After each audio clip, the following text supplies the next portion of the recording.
Okay, let's go. He wants to jump 1,000 cars. Sir, you have 1,000 cars. I don't think I'd attempt to try this stunt. Or we owe this horsepower to Uncle Sam.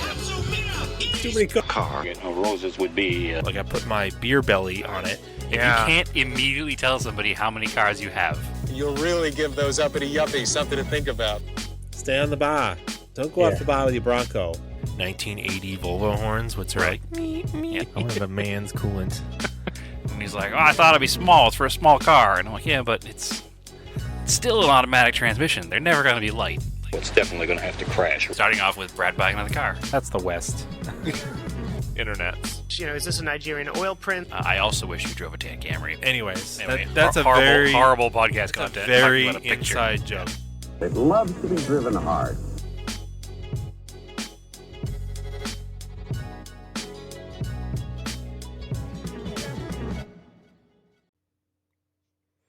All right.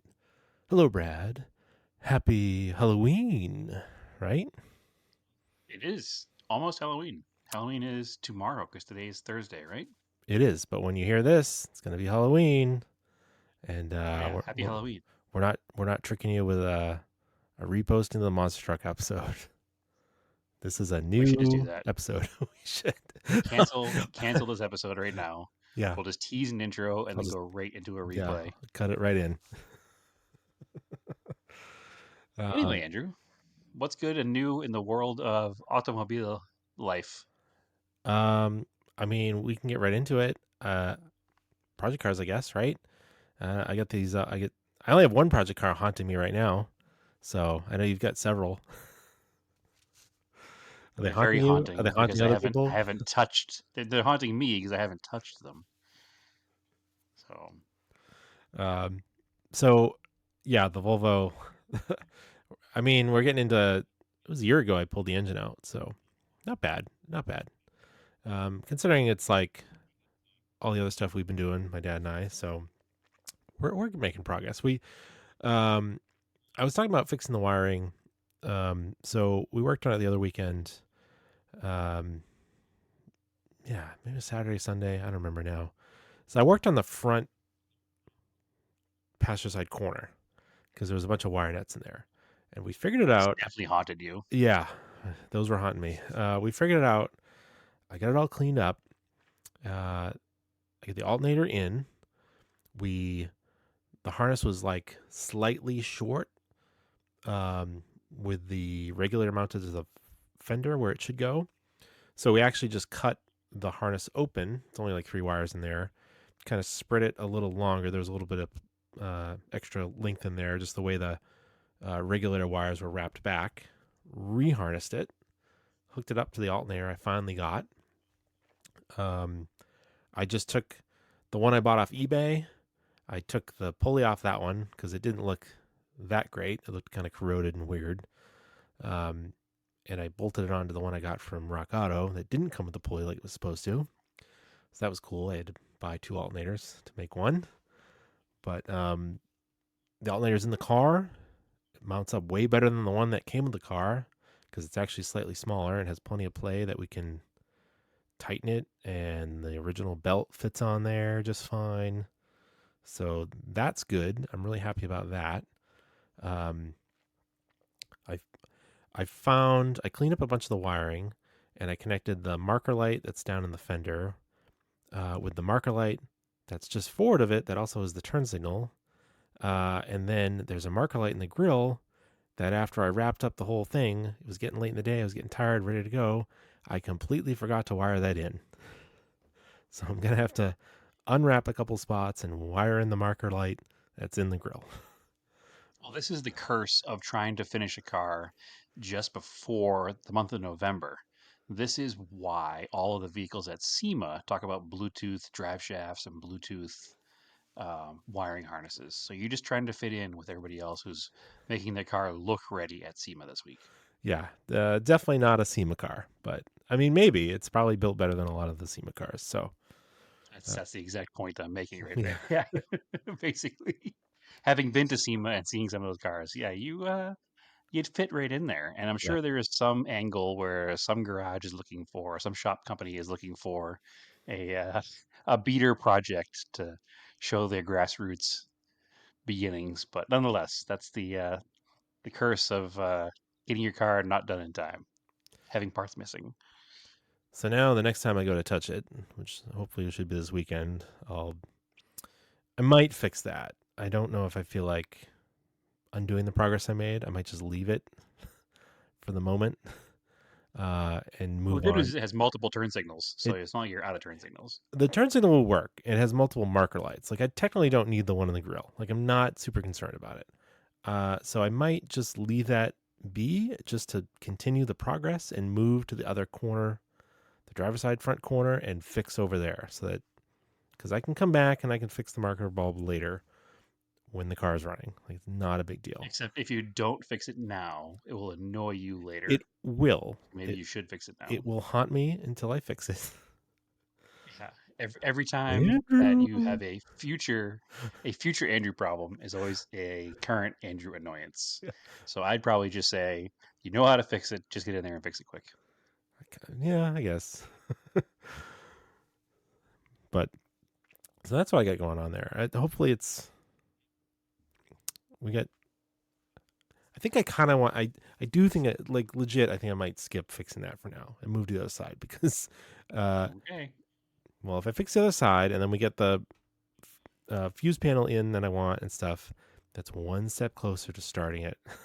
I'd really like to get it started and running, and just I think it should be fine. But I don't think I'll be doing a lot of driving because we're getting into November. But it would be nice to hear it run and know it's good to go. So that in the spring we're ready to hit the road with it.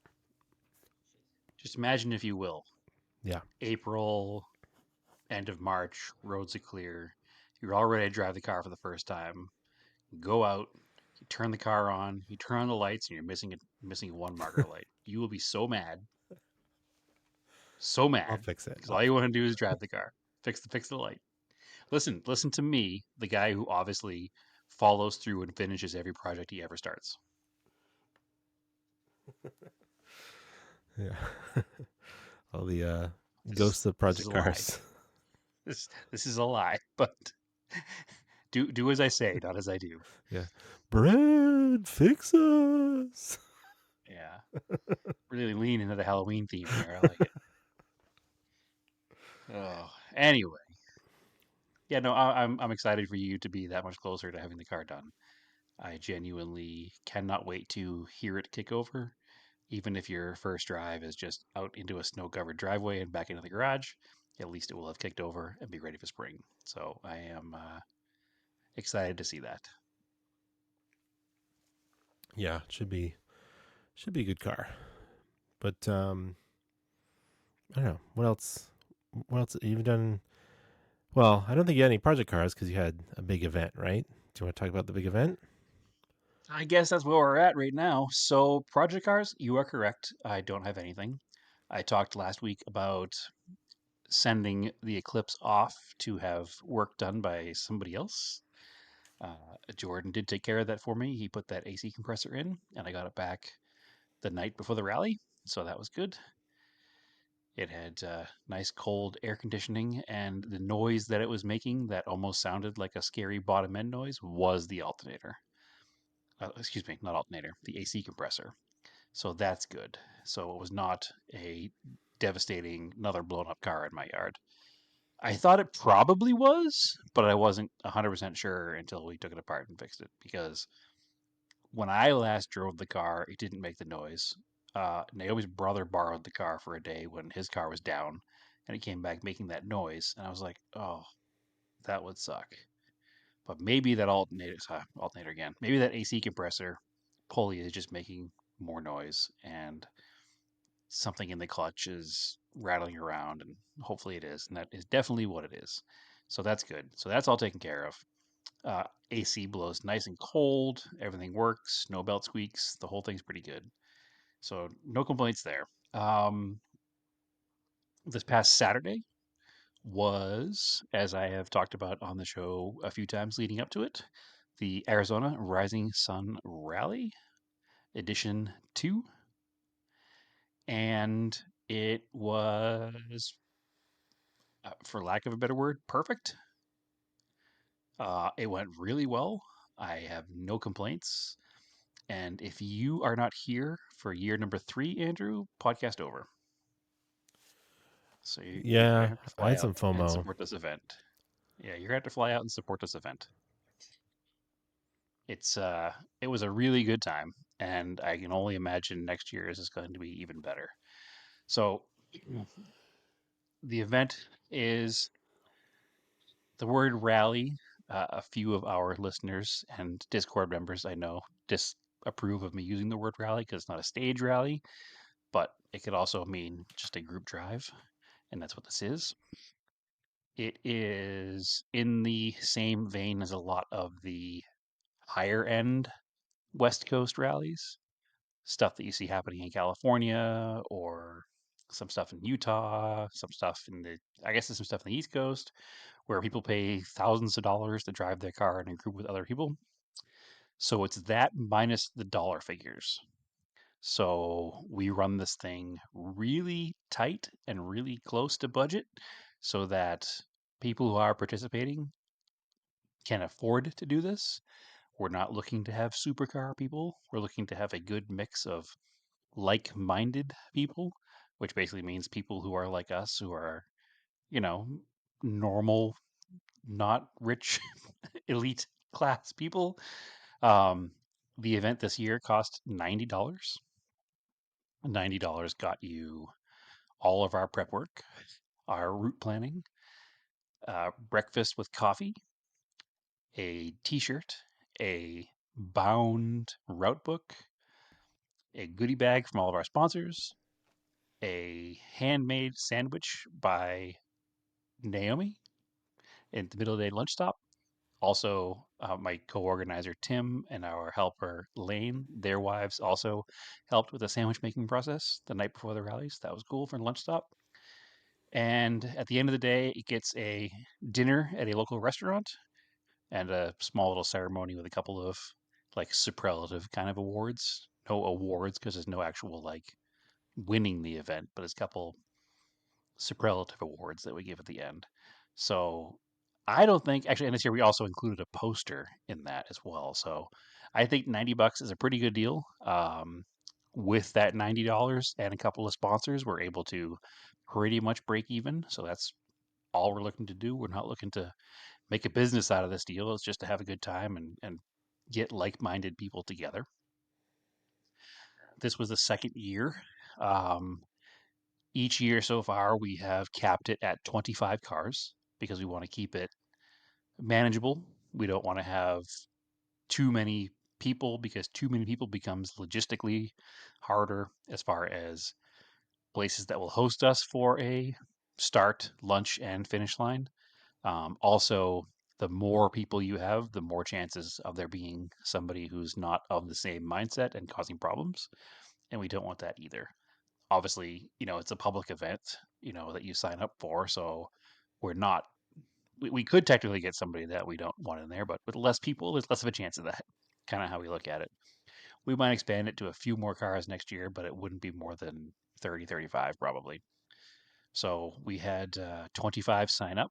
We had a couple of alternates that signed up that were waiting that we did allow to come in. I think our total car count was 28. So 28 cars, and there were something like 56 or 59 people, which was turns out a perfect number. So there was everything from so that the rules of the event are pre 2005, so 20 years old or older, Japanese car or vehicle manufactured by a Japanese company, even if it's sold under an American nameplate. Like if you came in there with an Eagle Talon, we'd allow you to run because it's basically a Mitsubishi Eclipse.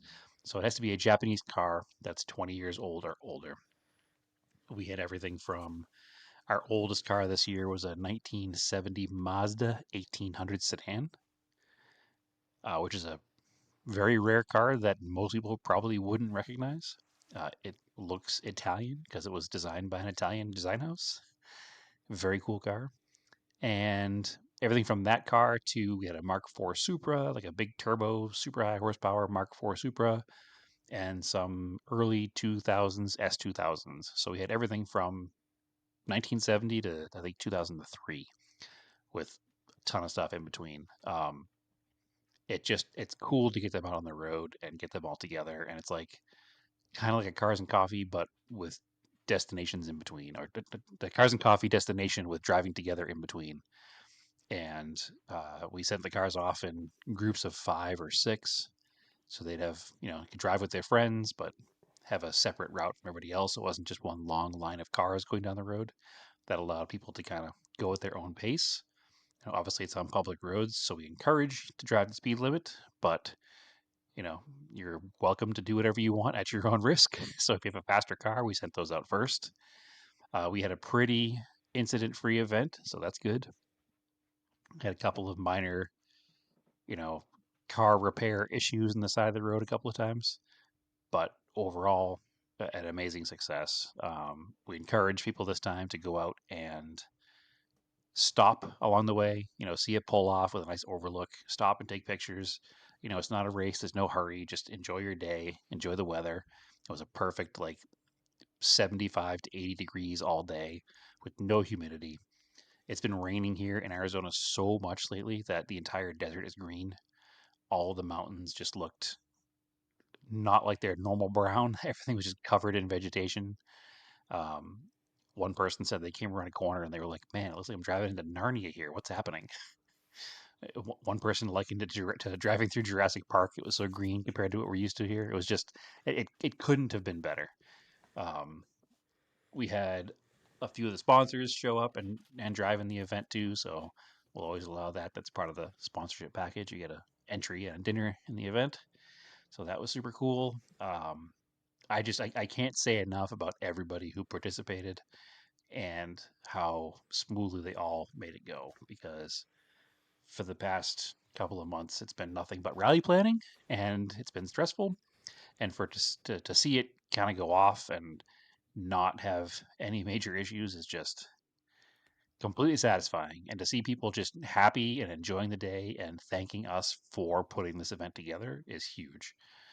That's kind of why we do it. We want to have other people enjoy it. So I need to just step back and and think about how to improve it next year without going too far, because we don't want to change the overall feel of the event. We don't want to make it too fancy. We don't want to make it too much different. We want to keep the same kind of vibe and change the route every year is the plan to keep it fresh, which is both good and bad. It's good because it keeps it fresh. It's bad because it means we need to find a start, middle, and finish point new every year. And this year's finish point was amazing. It's this restaurant in Apache Junction, Arizona, called the Handlebar. It's a bicycle themed restaurant, but they just had Hmm. great food. They were able to, feed our entire party. They had a whole roped off section outside for us, and I'd love to end there every year if it were possible, but it's not. So, um, yeah, it was a killer time. You're welcome to look up all the pictures on Instagram. The Instagram account is AZ Rising Sun Rally. Rally spelled with an E on the end, RALLYE. Or people are posting pictures from this year's event under the hashtag AZRSR25. So both of those things will show you plenty of pictures of what's been going on, some videos. Um, yeah, it was amazing. We were a little nervous leading up to it because it went through the town of Globe, Arizona, which I'm sure I know it made national news when they got some flooding a few weeks back, where the entire town was underwater. So thankfully, most of that was cleaned up. The route we were using, you could see in like the main streets downtown, the flood debris like wrapped around stoplights and telephone poles, which was scary to see, but thankfully it was all cleaned up. There was one section of road that is still closed because it washed out, and they have it down to one lane. So they have it like the cop stands there and lets a whole line of cars go one way, and then the whole line of cars go the other way. And the detour for that, if you didn't want to do that, was actually part of our route, which made us a little bit nervous that there'd be a ton of traffic on the route that shouldn't normally be there. But it turned out to not be the case. So there wasn't much traffic all day. Like everything just you can't you can't plan for weather. You can't plan for that kind of stuff. But it's almost like we did because it worked out perfectly. And I don't mean to sit here and just pat myself on the back, but at this point, I'm just so relieved that it went off the way it went off and everything went good. So the superlative awards at the end, we had a few awards. We had three basically, and it was oldest car, longest distance traveled to get to the event, and a hard luck award. So the oldest car was that 1970 Mazda 1800. The longest distance traveled was 250 miles to get to the event. So, and then the hard luck award went to that particular Supra because he was the only person all day to get pulled over.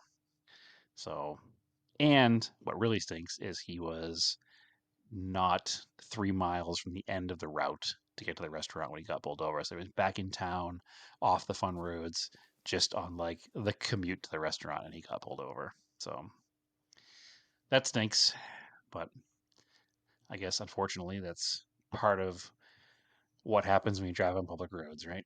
And I joked when I gave him the award because he drives a Mark IV Super that's covered in like the top secret stickers, like the Japanese tuning house. And I was like, they probably pulled you over because you're driving a fully lettered up race car. And he goes, yeah, cop said that actually. So that Oops. stinks. But yep, whoops is right.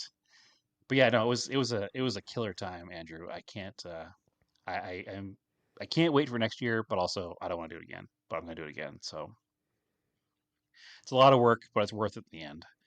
And uh, again, my friend Tim, who I run the event with, I can't thank him enough for helping me to put this together and kind of encouraging us to get off the ground last year and do it. And Mike, who did it with us last year, was wonderful, but unfortunately, he's currently living in Japan, so he couldn't help us this year. But we found Lane, which if you follow him on Instagram, he is fast underscore lane underscore photo. Lane spelled Lane, like his name. Um, he did all of our artwork this year. So our t-shirt design, a totally separate design for the poster, a couple other stickers he did. He went above and beyond and made some cool stuff. We do have extra posters. If anybody wants one, reach out and I can find a way to get it to you. Um, there'll be pictures of them on the Instagram account. And I'm sure once people have hung them in their garage spaces, there'll be pictures of them there. I know I'll hang mine this week probably, hopefully this weekend. No extra t-shirts, but we're thinking of making a second run of shirts because some people have asked us for shirts. So unfortunately, this year, Andrew, I don't have an extra one for you, but we might. So we'll see. What was the one you gave me? That was last year. Oh, just last year. All right. That was last year's event. Well, I gave it to you last year, so that's why it was last year's event. This year's T-shirt is a blue T-shirt with a full color print on the back. So the one you have is last year's shirt, which last year's shirt was also super cool, and this year's shirt is also super cool. So if we do another run, you'll get one. But until then, sorry, I'll get you a poster so you can hang it in your garage. But no, it was the event is really good. And like I said, Andrew, you need to find a way to get out here for next year's event because it's a good time. So obviously, I want to thank everybody that was involved. Like I said, anybody who came. I want to thank Naomi, Tim's wife Jill, Lane's wife Angela. Like they helped out a ton as well on the day of and the leading up to it. Lane's buddy Matt helped with photos, and Chris Angry Bird GTI help me out with organizing cars in the morning leaving, and helped me with cars leaving from the lunch stop. So all those people were hugely instrumental in making this event what it was, and I can't thank them enough. So anyway, that's my wrap up of the event. But um, yeah, I don't know what else to say. It was just a good time. Like my favorite car at the event, there was a Mitsubishi Mirage, but it was a Japanese imported. I think they call it a Mirage Asti VX or RX. It's basically like one step below an Evo, but a Mirage. Because the Mirage chassis is the Evo chassis in the 1 through 6 generation. It was the Lancer or Mirage, depending on market. So that was probably my favorite car. There's a bunch of JDM stuff, a bunch of US Japanese cars, and it was probably a good mix of like 50% 90s and newer and 50% chrome bumper stuff. That's cool. So yeah, it's a cool mix. I can't. It's exactly what we like in cars. Like I know that I've kind of curated the event to be that, but that's what it became, and I everything from RX2 to that 1800. There was an RX4. There was a first gen Celica and first gen RX7 and a couple of third gen RX7s, and I, Ron brought out one of his Preludes, and I don't know. It was a cool mix of stuff, and I can't wait till next year, basically. So book your plane ticket now, Andrew. It'll Yeah. probably be the same weekend, which I think the Saturday next year is the 23rd of October. So that's hopefully the plan. Where'd you start the rally? Wasn't it at one of those big cars and coffees, or? So sort of, kind of. It wasn't a big Cars and Coffee. There's an automotive event space here in town. I'm not 100% clear on its mission statement, but I know they're an automotive event space. It's called The Warehouse, and they hosted our morning launch, but they also at the same time were hosting. It's like I don't know if I call it a streetwear brand. I guess it kind of is a streetwear brand. It's called Last Era. They're like motorsports t-shirts. Um, it's not exactly the same vibe as the event, but it worked out pretty well because it got us a lot more exposure as to what we were as well. Um, but she graciously donated, the person who owns the warehouse did graciously donate the breakfast and coffee this year, so that helped us financially a ton. There was free pastries and canned cold brew from one of the local cold brew makers. It's a place here called Shift Caffeine. They're like automotive motorcycle themed cold brew in cans. So they had that was there, plus the pastries were provided by the warehouse. So I should thank them for that. So that was super cool. The midday, so yeah, their particular show was indoors, and they had their overflow parking, sharing the parking lot with us, which was fine. Worked out fine. I was a little nervous because of space, but it worked out. But their indoor car show was a little bit more. It was a higher end, like supercar crowd inside. There were Lamborghinis and Ferraris and 911s and that kind of stuff.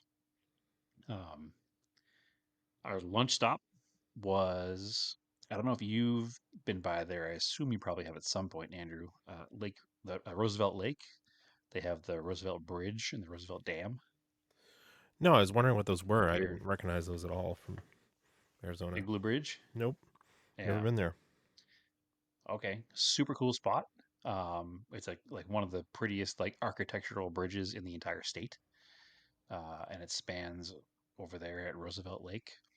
The There's a dam right there that has like a public park with a couple of pergolas and like the well toilets and a pretty big parking lot that's usually not very well utilized. So we didn't officially have that spot, but that's the spot we set up for lunch, and thankfully it worked out perfect for us. There was nobody really there. A couple cars at a time would come roll through, so we took over the whole parking lot. Naomi had set up tables with the sandwiches all set up, mostly pre-made, but not with like lettuce, tomato, and condiments. So you can put your own lettuce, tomato, and condiments on your sandwich. But she had like turkey and ham and roast beef sandwiches all right there to go. Uh, Chips and water and a little hand wash station because the well toilets don't have sinks. So she's like, I don't want people to like stop there and use the bathroom and eat sandwiches. So she brought a little hand washing station, and she did what she does, and she overdid it, which is what we love about Naomi. But she did it perfectly, and everybody loved it. And it was just like everything else on the day. It just worked out amazingly.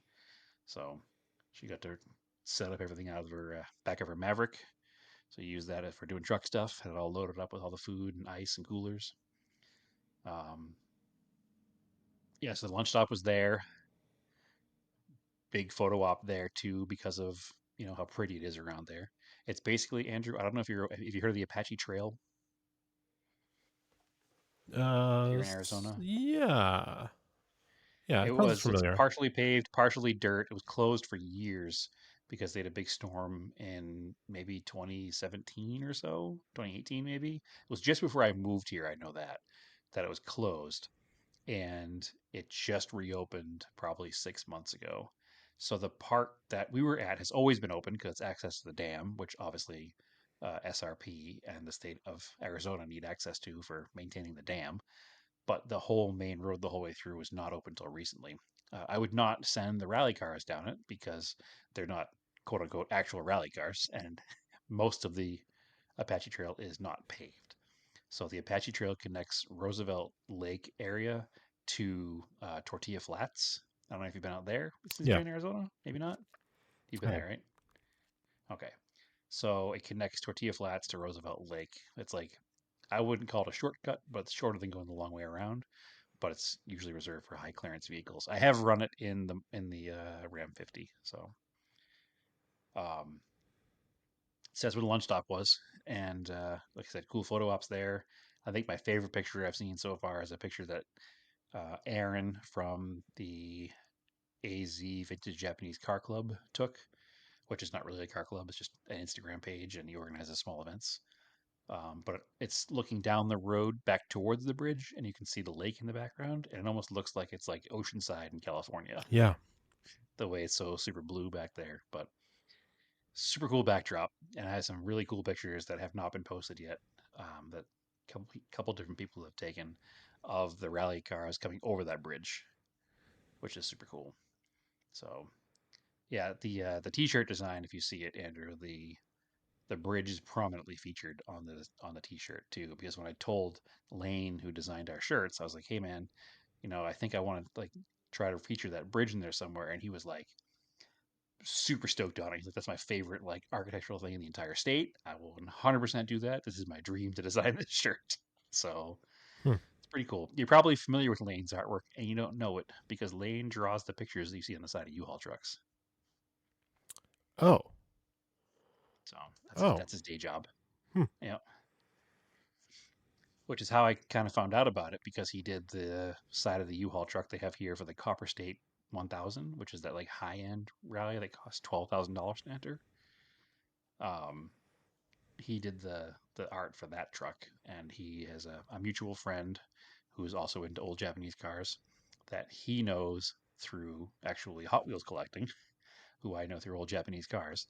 So he kind of made that whole connection together and hooked up with him, and it worked out really well because turns out he's a super cool dude, and he has good eye, and he he nailed it. And I think half of the success of this event is based on the aesthetics of everything we did and put together because it makes it feel like cohesive and professional, right? So can't thank him enough. But yeah, that was the lunch stop. It was about give or take 100 miles each leg. So the morning stop was 100. The morning leg was 100 miles, and the afternoon leg was 100 miles. Mm-hmm. 200 miles doesn't sound like much, but we're not talking 200 miles of interstate. It's 200 miles of like Yeah. windy back roads. Exactly. So it's a solid like 4.5 hours of driving. Sure. I think the first car took off at 9 a.m. and got to the final restaurant probably about 5:30, with all the stops and the lunch and all that stuff. So it's a full day. I'd love to do more miles, but I think that for the enjoyment factor, I think 200 is probably a pretty good 1 day number. If I wanted to do more miles, I'd probably have to figure out a multi-day setup. But yeah, no, just I know I've said it 1,000 times to start talking about it, but I just like last year, I couldn't have been happier with how the event turned out. And it's the kind of thing where you sit back after the whole event's over and you've gotten feedback from everybody, and anybody who's complained, they're not complaining about anything of any significance. It's always something minor, and everybody's happy and had a great time. And it's just like, I did that. How do we do this? How do we pull this off? I didn't do that. This event went way too well. It couldn't have been my doing. But no, everybody is super stoked for next year too, which is huge. There was also the same day was the uh, Haggerty Drivers Club event, Yeah. um, and I know the person who runs that. It's my friend Michael. So we were in communication before the event started to make sure that he wasn't going to be bringing his guys anywhere near where our cars were going to be going because it just happened to be the same day. Yeah. And it was starting from his shop, which is in Fountain Hills, which is in the same general area. And the first kind of like fun roads that he could have gotten to were the same roads that we were using for our rally. So he had planned a different stop for their event was like half the distance, and he was going to go out to basically where our lunch stop was and end the event there, and people could go home from there. But they wound up having a pretty small turnout, unfortunately. So he just crashed our event, which was fine because we had enough room for the three other cars. Um, so he just kind of came in and came to our lunch stop. He didn't crash the rest of the event, but he brought along employees of Haggerty who saw our entire event. So they were pretty Hmm. stoked on seeing what we were doing out there. So it's funny because I had been in talks with them about a potential sponsorship, and then it fell through because it happened to be the same day as their National Haggerty Drivers Club Day, which is what the same day was. And they couldn't host two driving events in the same day. So we'll see what happens next year, but that could be a huge influx of cash for us. And, we're not making a profit here. We'll pass that savings back along to the Mm-hmm. participants. So give them more stuff. But yeah, it was yeah, success. That's all I have to say. The Eclipse ran great. No complaints. Ran the nice fresh air conditioning on the kind of transity stage in the beginning and end, and had windows down the whole rest of the way. So got like just shy of 30 miles per gallon too, which is wild. So worked out well. Cool. Crossed I think 5,000 feet of elevation, 5,500 feet of elevation, which is probably why I got good gas mileage because coming down the hill on the other side. Probably. So, yeah, good good day. Good day. I set out to build an event that would encourage people to just hang out and drive their cars, and that's what we have accomplished. So Yeah. next year is coming. Yeah. Reminds me I need to work on our uh, listener version that we have here for. I kind of want to do one of those out here too. It's not. It's a lot different of a feel. The 4 noon cup we started talking about Yeah, before. it's a few hours in the We morning. just That's all it has to be. yeah, a few friends going out for a couple hour drive. Yeah. And I am down to do that again here too. So you get like 3 weeks left. You can do one. You Make it work. know, it's really it's that Volvo that's been haunting me all season. I wanted to finish that for one of them, and I just never did it. So Is that why you didn't do one last year too? Because you were anticipating the Volvo coming? sure. No, I'm gonna work on that. I promise. It's It recorded. is what it is. Yeah, it's All right. on the record. Uh, Yeah, other- that's where I'm at. all right. Other things going on in Phoenix? NASCAR Championship. NASCAR Championship this weekend. Yeah, You said you're not going we because you are. want to work on some project cars, which is fine. I'm not going. Correct. I thought about going. Thought about getting some last minute tickets. Um, I just with everything that's been going on with that the Rising Sun rally, I am way farther behind than I want to be on things. And I know next weekend already has a bunch of stuff going on. So this weekend is gonna be like a pretty good time to get stuff done. I gotta pull the engineless Corolla out of the garage, throw a cover over it, and put it in the corner. Put the Mercor in its spot and do a bunch of things to that so I can actually finally put that thing for sale. And also, I need to roll the 944 in the garage so I can do the timing belt, which I have all the parts sitting in the garage on the toolbox awaiting my time to do it. So I should be able to knock those things out. And I have to knock out the fender and bumper install on the truck. So there's no shortage of things that need to be done. and I don't want to touch that white Starion that I bought until I've finished all that stuff. So that's kind of my No, motivation here. no Starion dessert until you eat your other project cars. It's yeah, exactly. That's 100% what it is because I know that's what's going to happen. The second I start working on Starion, everything else will just fall to the wayside. So, and I made myself a goal that the Starion needs to be 100% ready by the Rising Sun Rally next year. All right. So, Yeah, I need something to drive. So you'll have plenty to drive because the Eclipse will be here, the Corolla will be done, the tires will be replaced on the Cressida by then, and hopefully the Sapporo will be out of the garage. So, as much fun as it would be to ship a car, it's not worth it when you've got 10 cars that I could yeah, drive. I would say for this particular event being a 1 day event, that's not exactly a demanding like super racetrack event. I would say just use one of my cars is fine. If you were to ship out a car here, you would need to leave it here and do a bunch of events with it. So we need to time it so that you could do, fly back and forth maybe and do like the Williams event and my event and maybe get out the JTCS or just kind of do a West Coast tour. But that's a pipe dream, obviously. Yeah.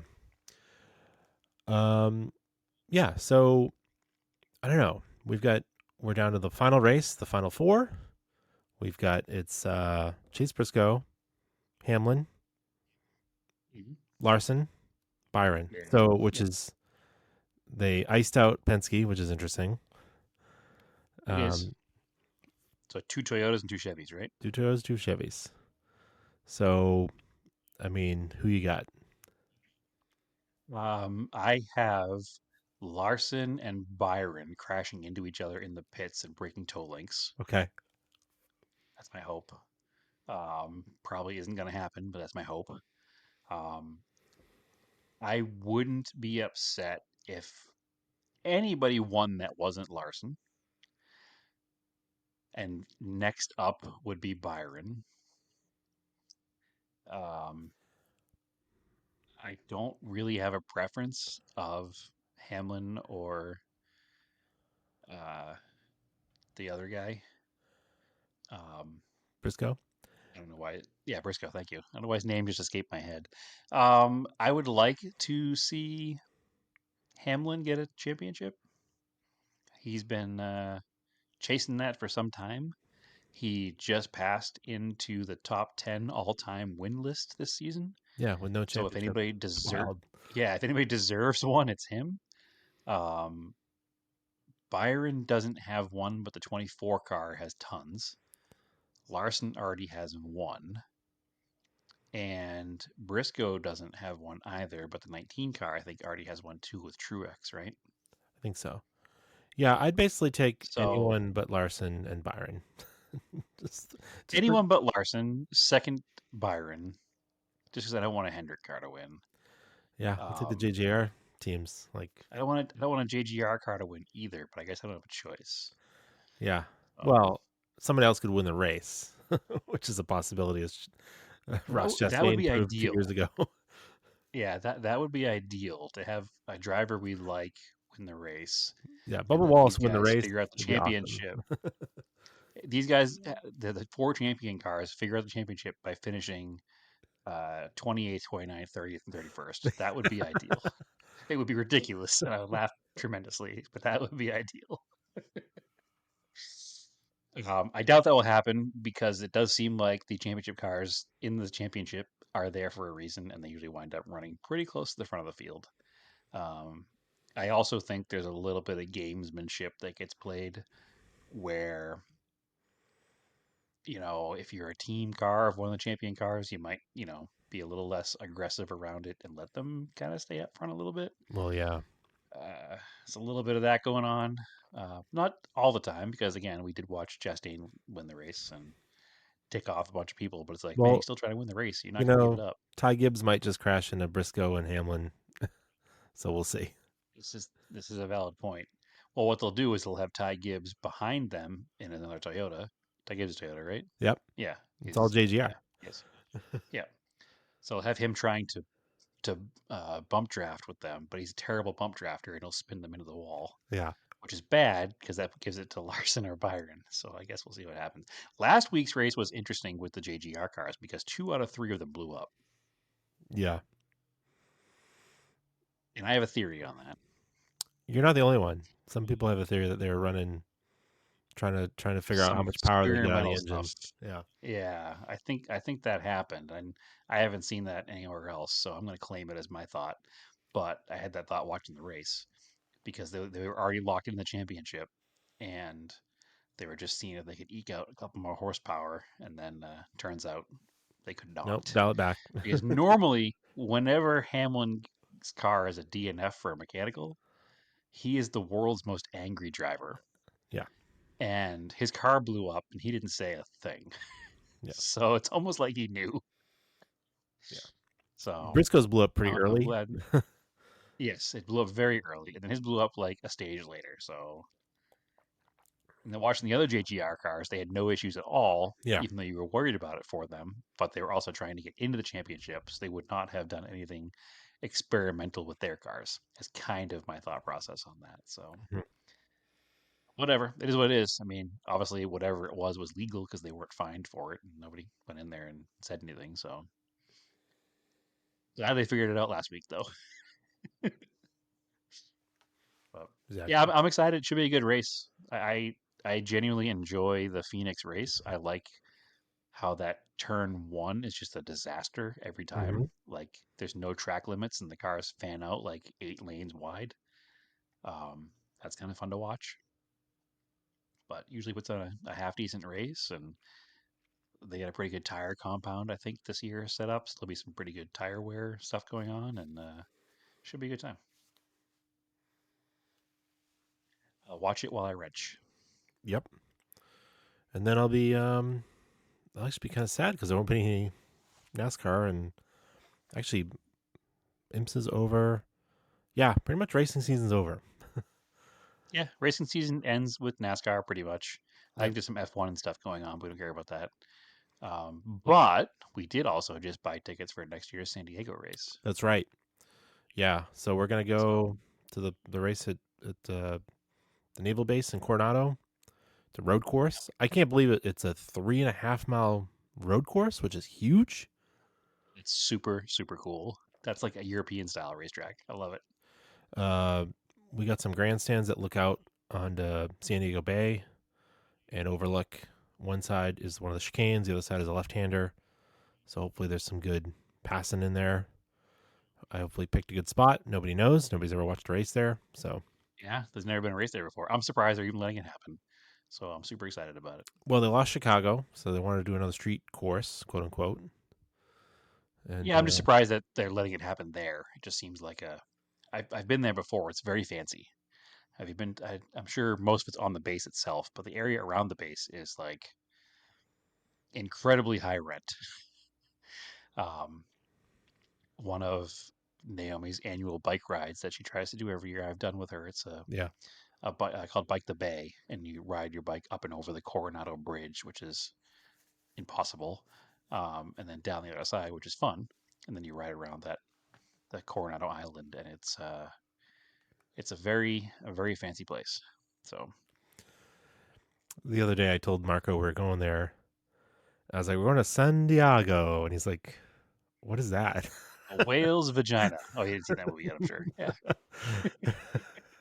I was like, it's San Diego, but I was like, it's a city in California. Yep. Well, did he even know the city when he said it correctly? He acted like he did. Okay. I don't feel like kindergarten is where you learn other cities and other states yet. So But he's like, I want to go to NASCAR. I was like, well, we got a few months. So yeah, a long time because that's not until June. July, right? No, mid-June. Okay. It's after Father's Day weekend, or it is Father's Day weekend. It's right around that time. So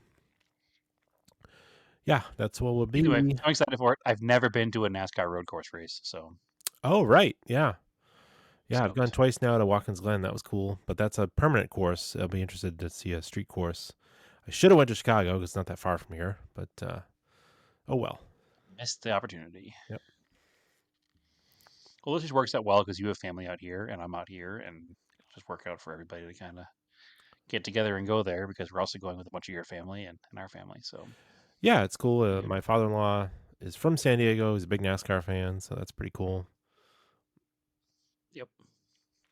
Naomi is not a big NASCAR fan, but that is also where she is from. So I think seeing it in person. Oh no, she saw it like Phoenix, I guess. But oh no, she's not. I'm not saying she's not a fan. She doesn't not enjoy it. She enjoys it. yeah, She's just not a super fan like your father-in-law is. yeah. She sits and watches the races with me almost every weekend. Whether she actually fully enjoys it or just enjoys it because I enjoy it is up for debate. But that doesn't matter because she enjoys it enough to sit there and watch it with me. So she'll have a good time. And yeah, she's been to the Phoenix race with me. So she enjoys it a lot more now that she's watched it a lot more and she's Once, learned a yeah, lot of the nuance. yeah. Once you So understand what's going on, it's like anything. It makes yeah, more that sense. helps a lot. And you Oh, just it's search not just another crash over drivers. around in a circle. Yeah, So and who's a she heel, knows who's that not. you have to actively root against Kyle Larson. So and unlike your father-in-law, we also root against Chase Elliott. That's beside the point. There should be some good ribbing that week with that one. Yeah, exactly. Milk toast. Milk toast. Elliott. Well, anyway, yeah, so that's it. That's our NASCAR report 2025. One more NASCAR. week of NASCAR news from us. Yeah. Whatever. I don't know. I did some scale autocast stuff. I've been working on that drift chassis. It's all done. Working on the body for it. Got a 180 SX body. Just doing like a street car. Looks pretty good. I'll post some pictures up of it. It was really good. Paint up a Bronco body, a new Bronco body for the crawler, so I could actually get out and use that. That also looks really good. It does. I was practicing my game with painting these Lexan bodies. You know, it's interesting because you paint them in reverse. And the Bronco, I did two-tone because you need to paint the roof black. And I'm like shocked at how well it came out. But you know, when you start using like, you get older and you can actually buy nice materials to prep with, it makes it easier to get good results. Like the, Sure. I highly recommend the 40 millimeter Tamiya masking tape. That's what I used to do the masking. It worked really well. It covers a good amount for a 110 scale body. That's also Use a what I use. combo of the 40 millimeter and the thin stuff for doing the edges. Nope, 40 mil all the way around. Okay. There's enough straight lines that I didn't have to make complex curves. I have thin curve stuff, but because it's a Bronco, it's really blocky, so that also helped. I also used it. I painted a Beetle body for my SCX 24 chassis, so it's like not really 24 scale. It's more like 28 scale. Say it, no, it's no, other way around. It's more like 20th to 18th scale. It's bigger. Oh yes, yep. So yeah, I wanted to do white on the door, like a Baja Beetle type with a top color. So I again used that same tape because it was a good line and it was a nice flat piece. It was easy to mask, and I did it pearl white. Well, first I painted the color coat, which is this purple something to my. It's a Tamiya purple stuff. I can't remember the name of it, but it's flip flops, purple to green. It's kind of a cool color. That was a Tamiya paint. That was a Tamiya color. Interesting. Yeah, so you paint it. It's pretty translucent, 3 or 4 coats, and then it says you have to back it over black. It actually says it on the can. So you back it with black. Well, yeah, I backed it with black, and then I peeled the masking, did my pearl white, and then backed it again with black. And it looks really good. I was like shocked at how good it came out. So That's cool. it like flip flops, yeah, purple green in the light. And then I got some bigger tires and classic wagon wheel looking wheels for it to give it that real like 70s look. And it's just like a kind of like my version of a monster beetle on a little chassis. Oh, it's really good. Yeah, I like it a lot better than the Proline Toyota body I got for it. And it'll actually make me want to use it more. And that one's not so scale, that chassis. I was like, I'll just use that as a, if I want With to the go to like, Beetle body on there, it looks a lot more scale. it does. And I was like, I can Yeah. now with the bigger tires, I could actually go do like an indoor. There are some places nearby that do indoor crawler comps. I was like, I could do a competition It's with it. also big enough to use outdoors as well. It's not like an I Orlando, can, which yeah. is a little too small. Yeah, the Orlando, I'm going to get back to that. That's purely just going to be a scale model, like a movable scale It model. works. Yeah. Yep. It's not going to do any Yep. heavy That's why I off-roading. kind of figure with Just, that as well. just, I'm building one of those as well, so I get that. I just want it to look cool. But anyway, yeah. Now they have a like a military truck Yeah. that's the same scale as their other ones, but it's slightly larger because it's a military truck. Hmm. And it wheelbase out almost exactly to the correct scale of the model Ram 50 that I have, Ooh. and it has a leaf spring rear. Ooh. So that might be the next project. Yeah. We shall see. I've been doing little videos too. I got to get them on the, I put some a while back onto the Scale Autocast YouTube channel, and there's a lot of people commenting on them. So I was like, all right, I'll put some videos up of this stuff that I'm doing because it's easy to do. It's right here on my desk. I don't have to I go didn't outside to a even know car we and had do a it. Scale AutoCAD YouTube channel. We do. So Interesting. go check it out. I'll have to. Like and subscribe. Ring that bell. Yeah, apparently. So yeah, Brad, I think that's an Excellent. episode. Unless you got anything else. I think so. That's a good mix of stuff. I got nothing else to talk about. Hopefully next week I'll have a bunch more because I got a bunch of plans. So All right. Well, time will tell. I hope everybody gets. I hope all their kids get a good amount of candy, and you can steal some candy from them. So. I hope all the kids in the neighborhood take all our candy so I don't have candy to eat because I have diabetes and don't eat any more candy in the house. All right. Cool. So follow us at the usual places. Scale Autocast is on Instagram. I was just talking about that. Been On putting YouTube. pictures up. It is on YouTube too. We do have a off topic YouTube, which I've been trying to do. I'm trying to collect some car videos to start putting on there too. Of just doing stuff on the Volvo too. Just casual things. How to's are a pain in the Yeah. butt to do. I've just been trying to do casual vlogging Yeah, videos. I've had a thought process of when I do finally pull the Starion inside and start working on that, I think I want to try to do some video Yeah, content. you just keep And it real again, light. not necessarily how to's, but just, what am I doing? How am I doing it? Kind of things as I go along. So Yeah. we shall see.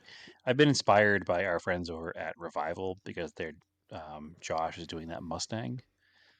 And he's doing some pretty, 1,000-foot views of his restoration project of the Mustang. So a little Hey, inspired by that we video also going have on over one. there. We did it first. Oh, 100%. We existed before they did. So, no competition. We like those guys. Yeah. But I just been a little bit inspired by the way they're doing their content on that Mustang. Or I should say Josh is doing his content in the Mustang. It's a little bit more. It's not that like super technical into it thing. It's more like how you would read an article in a magazine in the past, right? So anyway, you can find me on the Instagram Scale Autocast. You can also find me on Instagram, my personal one at TSISS350. Currently, I am posting at least one picture a day on the AZ Rising Sun Rally Instagram page as well. So you can see some content there. Pictures that either I took or Lane or his wife Angela took. They are tagged from whoever took it. So please show that page some love as well. That would be nice. We've gained a ton of followers since this event happened and trying to keep pictures flowing, right? So hopefully you can see some of that content as well. Yeah, I'm on Instagram, Race and That's it. Anger, and podcast on Instagram. And yeah, as always, keep your cars analog. Hopefully your project cars aren't haunting you. And aim for the roses.